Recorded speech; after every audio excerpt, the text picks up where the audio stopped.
Federal High Court orders senators to refund pensions collected as former governors. Petroleum Products Pricing Regulatory Agency warns Nigeria has 47 days petrol sufficiency. In international news, Trump, Macron air differences at ongoing NATO summit in London. And in sport, Enugu Rangers calls on NFF to withdraw coach Salisu Yusuf from the Nigeria Professional League. This is ANN News. I am Olajumoke Olatunji. A federal high court in Lagos has asked the federal government to recover pensions and allowances received as ex-governors by former and 7 senators. The Socio-Economic Rights and Accountability Project, SEREP, disclosed what it calls a landmark judgment in a tweet on Wednesday. The group sued the federal government 2 years ago over its failure to stop former governors from receiving double pay and life pensions. Individuals named by SEREP beneficiaries of this policy include Bukola Saraki, Katsula Pabio, Rabiu Kwakwanso, Theodora Orji, Abdullahi Adamu, Sam Egu, Shabala Fiagi, Joshua Dariye, Jonah Jang, and others. The court also ordered Attorney General of the Federation, Abubakar Malami, to institute appropriate legal action to challenge the legality of state laws permitting former governors who are now senators and ministers to enjoy government emoluments while drawing normal salaries and allowances in their new political offices. The court adjourned till February the 3rd next year for a report on compliance with the judgment. The Buhari Media Organization has faulted former Vice President Atiku Abubakar's claim that President Muhammadu Buhari's administration has taken more loans in the last 3 years than the preceding 30 years. The group says the information is a mixture of outright lies and conjectures. The group said in a statement that Atiku had a penchant for twisting facts for political expediency. It also asked the former vice president to always check his facts and figures before going public. The BMO accused Atiku Abubakar of hiding under the banner of Professor Aya O. Aya of the Nigeria Economic Summit Group to attempt to add credibility to a false narrative on the country's debt profile. The Petroleum Products Pricing Regulatory Agency has warned that the country currently has about 47 days worth of petrol supply. The PPPRA stated this on Tuesday. It also said the average petrol inland stock during the last week of November stood at slightly more than 1 billion liters. PPPRA has warned marketers against activities that could create hardships for Nigerians during the holiday season. In Bayelsa State, House of Assembly has passed the Legislative Fund Management Bill for 2019, which means financial autonomy for the Assembly. Assembly Speaker Monday Obola said during an emergency sitting of the Assembly in Yenagoa that this bill will enable the state legislature to properly manage its finances. The West African Examinations Council has released a list of impounded certificates of candidates who are believed to have engaged in malpractices during examinations held as far back as December 1992 and 1993.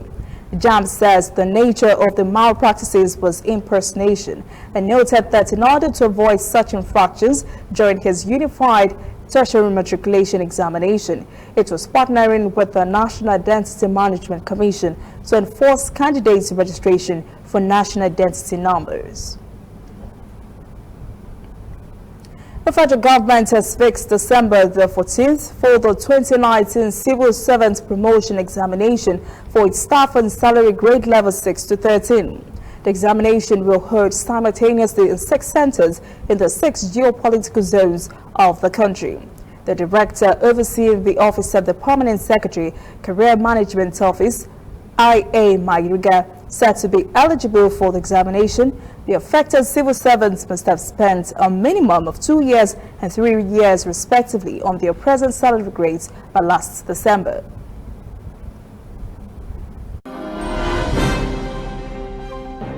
Coming up, African stories. 23 killed in Sudan ceramics factory fire. And later, international news.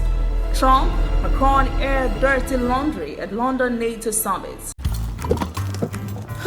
This used to be me.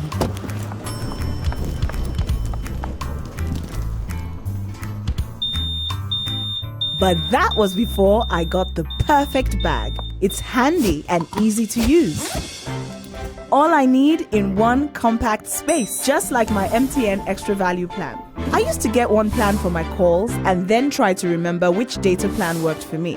Roaming was a totally different ballgame. Not anymore. I've got the MTN Extra Value all-in-one plan. If you're a data buff like me, you get extra data with some talk time. And if you like to make calls, you get extra talk time with some data. And when I'm abroad, I automatically browse, chat, and call right on the same plan. MTN Extra Value was made just for me. More of data or calls, whichever one you prefer. MTN Extra Value is made just for you.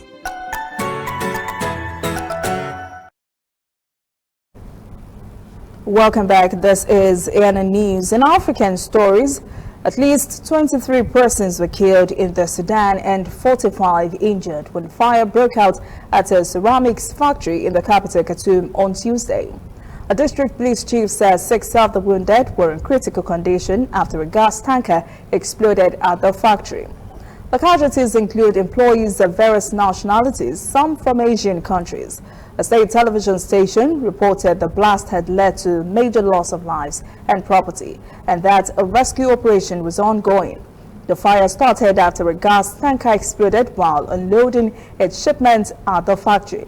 Witnesses said the blast was so powerful it blew the tanker into a nearby lot.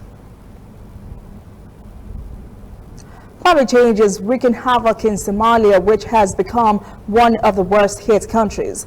It has caused turbulence in many aspects of life in the country. Abdulaziz Bello reporting how Somalia is coping with the effect of global warming. Recent floods in Somalia displaced more than 300,000 people, the worst to hit the country in decades.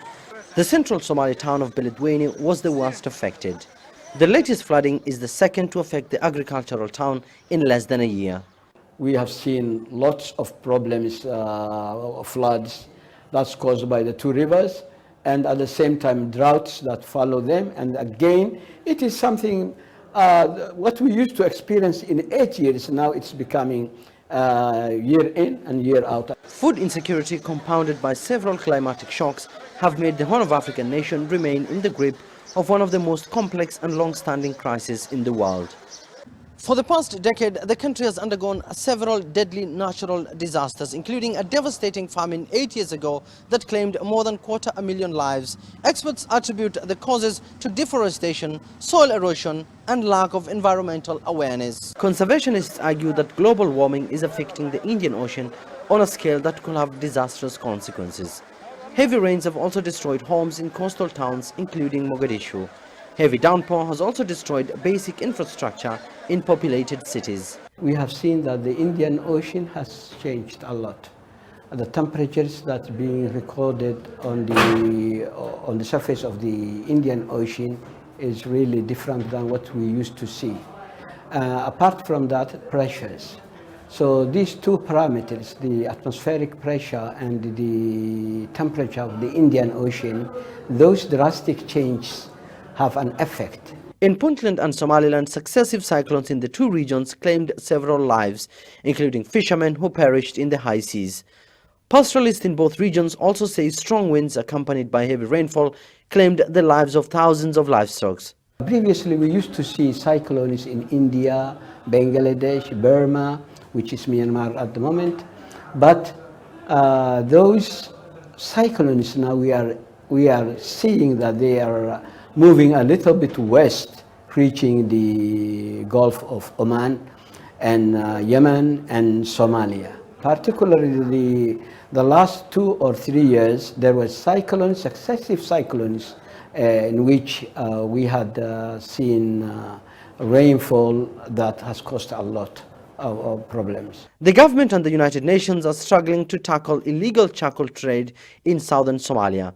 Authorities in these regions have also been urged to plant more trees to protect the environment. Across schools and universities, volunteers have begun campaigns of educating people on the importance of protecting the environment. Others have begun planting trees in public spaces to ensure that the next generation don't suffer from man-made climate disasters. Save the Children charity says tens of millions of people in southern and eastern Africa, most of them children, are facing emergency food insecurity partly caused by climate change. The area has been hit by extreme weather and drought in recent months, and scientists warn the region is warming much faster than other parts of the world. Aid agencies are calling on leaders meeting at the climate conference in Madrid to commit to bigger cuts in greenhouse gases. Cyclone Idai smashed into Mozambique in March, killing more than 1,300 persons. Idai, one of the biggest on record, is estimated to have caused more than $2 billion worth of damage across the region. A month later, Mozambique was hit by another storm, Cyclone Kenneth, killing dozens more persons. 29,000 delegates are meeting in Madrid for the COP25 climate conference. U.S. President Donald Trump is not attending.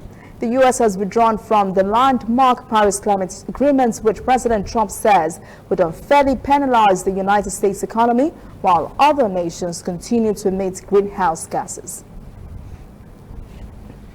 It's that time of the year when activities marking the holiday season dot the calendars of hundreds of cities. Every year, the city of Cape Town in South Africa celebrates the Festival of Lights. This year marks the 50th anniversary of that event, and more than 80,000 persons turned out over the weekend to celebrate this year's festival. Reporter Renee Del Carme was one of them. Thousands packed Cape Town's Grand Parade to celebrate the festive light switch on at a free street concert. Some of South Africa's top musical talent wowed the crowds as they waited for the city lights to be turned on.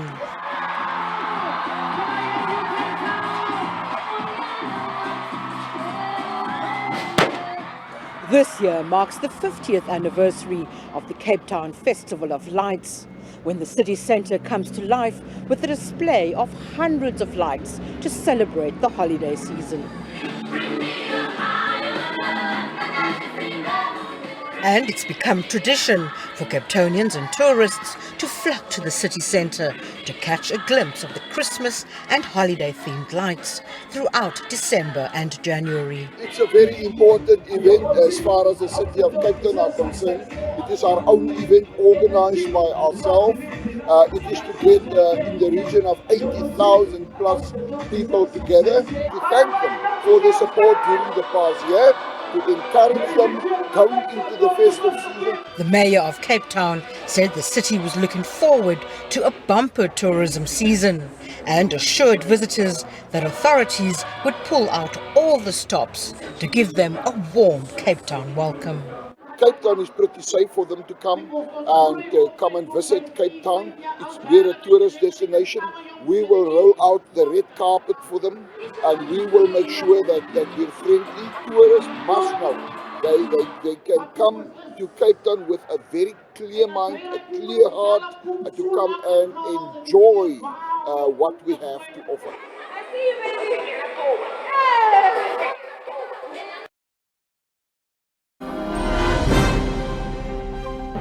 When we return, international news. Trump, Macron aired dirty laundry at London NATO summit. And later, sport. Enugu Rangers fans calls on NFF to withdraw coach Salisu Yusuf from the Nigeria Professional Football League. Welcome back. This is ANN News. Now to international stories. Differences between U.S. President Donald Trump and French President Emmanuel Macron were on full display as NATO leaders gathered for a summit in London. In a one-hour session with journalists, the two leaders clashed on a number of issues, including burden sharing within NATO, terrorism, Turkey's incursion into northern Syria, and the U.S. withdrawal from an arms treaty with Russia. They had met hours after Trump criticized Macron for his recent statement describing NATO as experiencing a brain death. Because of diminished U.S. leadership, Trump called it a very, very nasty statement. As the two sat down for talks, Trump threatened member countries with trade tariffs if they do not meet NATO's guideline of spending 2% of GDP on collective defense. He was referring to tariffs on products, including French wine. Macron, whose country currently contributes 1.9% of GDP towards NATO's defense, said it's not just about money, but about peace in Europe. The Trump administration withdrew from the 1987 Arms Control Treaty between the United States and the Soviet Union in August after what it says were Moscow's repeated violations of the agreement.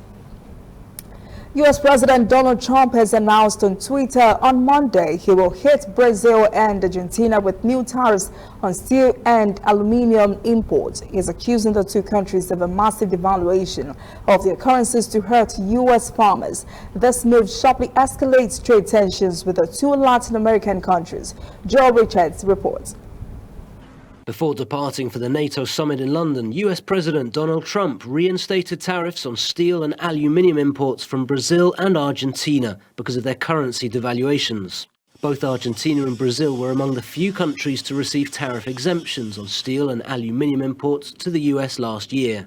In the case of Argentina, exports to the US amounted to around $700 million in 2018. Few observers have suggested that the Brazil real and the Argentine peso's devaluation is the result of currency manipulation. Both central banks have stepped in this year to prop up the currencies, and most analysts agree that the devaluation is the result of market forces, as both the South American economies are struggling.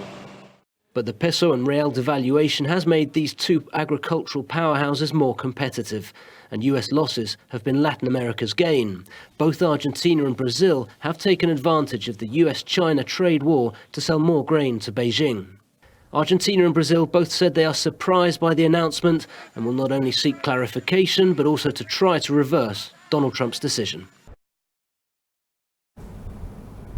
Hong Kong's chief executive Carrie Lam has announced a new round of relief measures, which she says will be rolled out soon to help businesses and residents in Hong Kong ride out the economic downturn caused by months of anti-government protests in their city. Hong Kong's chief executive has announced a new round of relief measures, which she says will be rolled out soon to help businesses and residents in Hong Kong ride out the economic downturn after months of anti-government protests in the city. Over the past decade, we accumulated quite a healthy reserve, roughly about 1.1 trillion Hong Kong dollars. That's about 141 billion US dollars. So this is the time for us to tap into our fiscal capabilities to offer relief to the public in Hong Kong. We hope companies can help their employees save their jobs. That's quite critical. Carrie Lam says nearly $3 billion US dollars has been allocated since August to bolster the economy. Meanwhile, she also made the government's attitude clear towards the United States Hong Kong Human Rights and Democracy Act, which was signed into law last week. The Hong Kong government strongly opposes the passage and the signing into the law of the Hong Kong Human Rights and Democracy Act. It is wholly unnecessary and completely unfounded. Human rights and freedoms in Hong Kong are always protected by the Basic Law.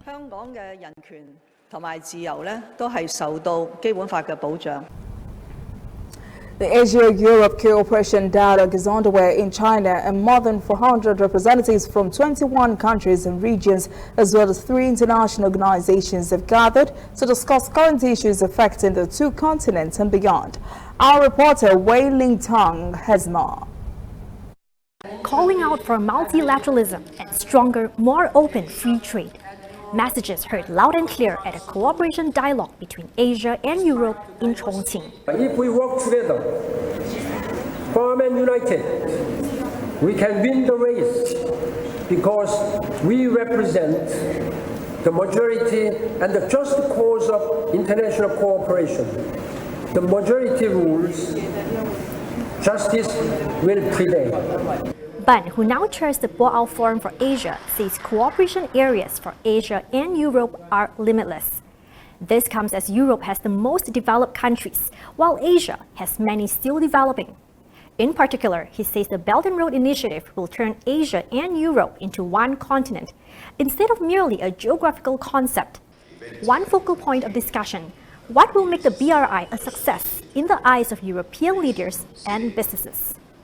Well, I think what needs to be done is to make sure that everybody in Europe understands that the BRI is not only a Chinese initiative, it's an initiative that works for all Eurasia, and it is in the interest of Europe of being part of a BRI, because in any case it will be done. It is important that it becomes a multilateral institution, a multilateral initiative. They can provide an opportunity for countries that are concerned.